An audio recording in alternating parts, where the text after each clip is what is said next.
This is review C, numbers 31 through 45. On number 31, you're given the function f, and it says that it's differentiable and increasing for all real numbers. It says the graph of f has exactly 1 point of inflection. Which of the following could be the graph of f prime? So we're looking at the graphs of the slope. Well, we know that if f is increasing, it has a positive slope. So the y values on the graph of f prime would have to be positive. So we can go ahead and eliminate b, d, and c because they have negative y values, which would mean f would have a negative slope at some point. Okay, so now we're left with a and e. So it says that f has exactly 1 point of inflection. That means that the second derivative changes sign 1 time. Okay, so what we'll look for on the graph of f prime would be a slope change 1 time. Okay, so here the slope is decreasing, so f double prime would be negative. The slope is increasing, so f double prime would be positive. So that's 1 point of inflection right here. On this one, we go from increasing to decreasing to increasing, so it has 2 points of inflection. You can eliminate it. Okay, on number 32, we're asked to find volume by revolving a curve around the x-axis. So we're going to do pi times the integral from 0 to 4 of 2 plus cosine x dx. Okay, so again, we're revolving around x, so we're doing this with respect to x. The cross sections would be disks, so we'll use pi r squared. Don't forget your squared there. Okay, and just plug it into the calculator. So we'll have pi times the integral, so math 9, 0 to 4 of 2 plus cosine x. And I need to go ahead and insert some parentheses here. Dx. Now make sure your calculator is in radian mode. If it's in degrees, you'll get the wrong answer. So you'd go to mode and just double check that radians is highlighted. So it's 47.815. Okay.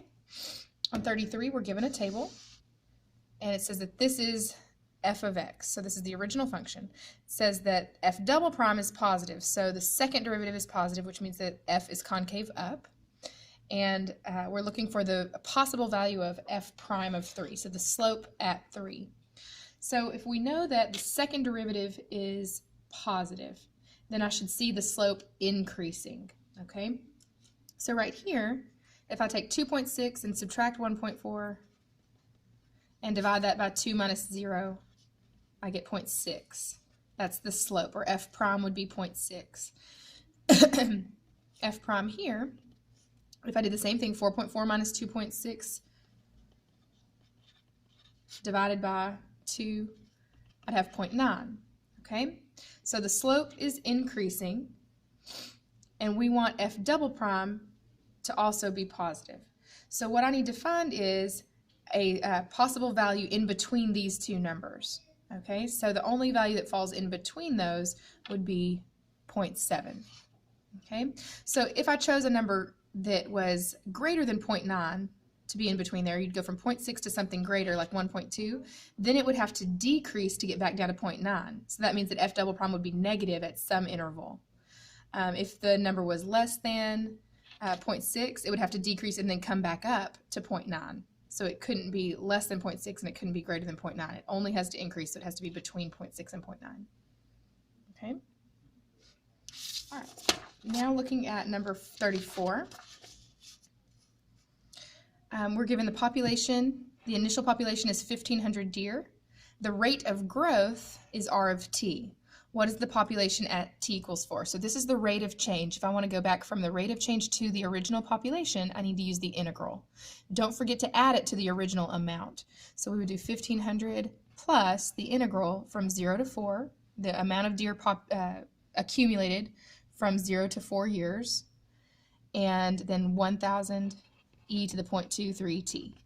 And I would just plug that straight into the calculator. So you would have 1,500 plus math 9, 0 to 4, 1,000 e raised to the 0.23x dx.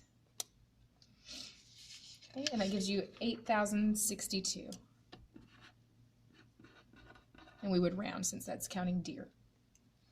Okay, number 35, we have the graph of f prime. So this represents the slope of f. So where the y values are positive, the original function is increasing. Maxima and minima, where it changes sign, those would be inflection points. So right here, I see that the original function goes from positive to negative. So a positive to a negative slope is a maximum. Negative to positive is a minimum. Positive to negative is a max. Negative to positive is a min. Okay. Then I also have 1, 2, 3 points of inflection because the slope changes sign. We're going from decreasing to increasing. So this is an inflection point, this is an inflection point, and this is an inflection point. Answer choice E says that there are 2 relative minima, 2 relative maxima, and 3 points of inflection. So that matches what I've labeled. On 36, it says let f and g be continuous functions. What is the value of the integral from 0 to 3 of a third f of x minus 2g of x dx? So this is just testing whether or not you know your properties of integrals. Okay, so the first thing that I notice here is that we have a larger number on the bottom and a smaller number on top for the integral of g of x. So let's flip that and make this a positive 6. So this is going to be 0 to 3, and that would equal positive 6.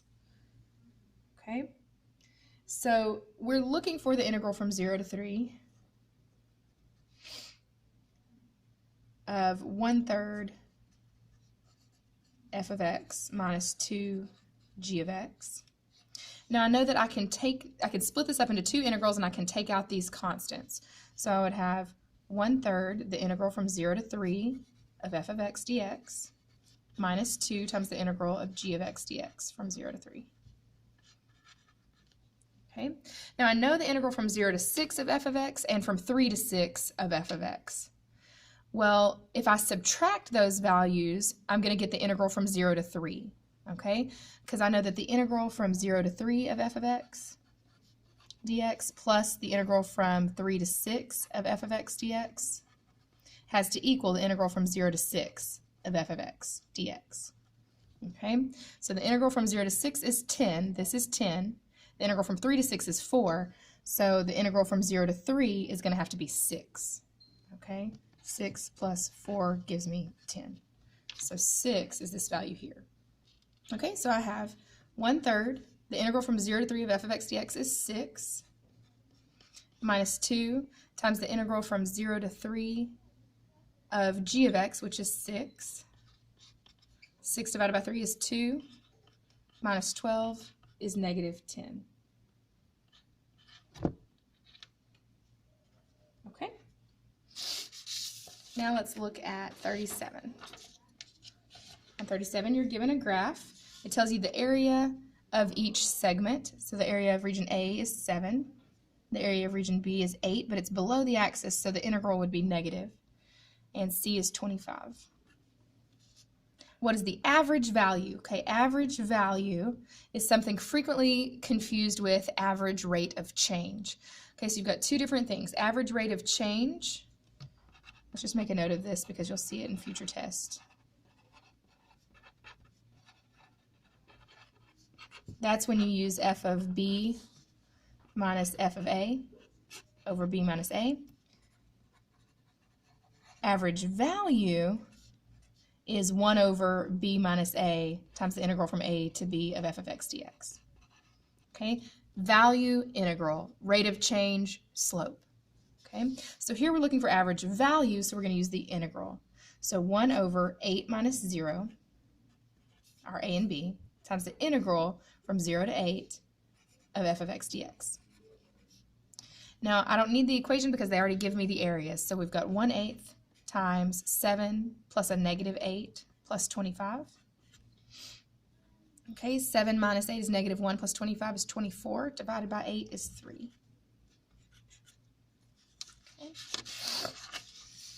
Okay, 38, a particle moves along the x-axis. So we've got particle motion. This is the velocity.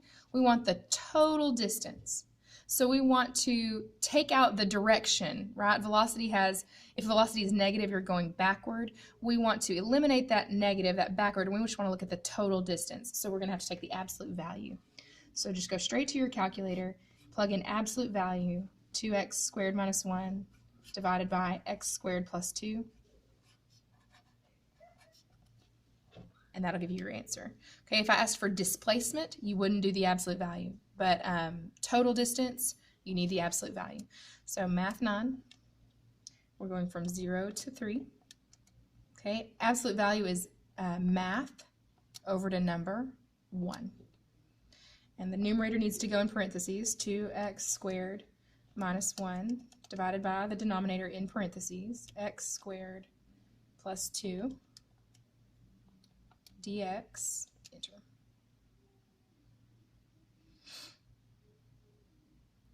Okay. And we get 2.454.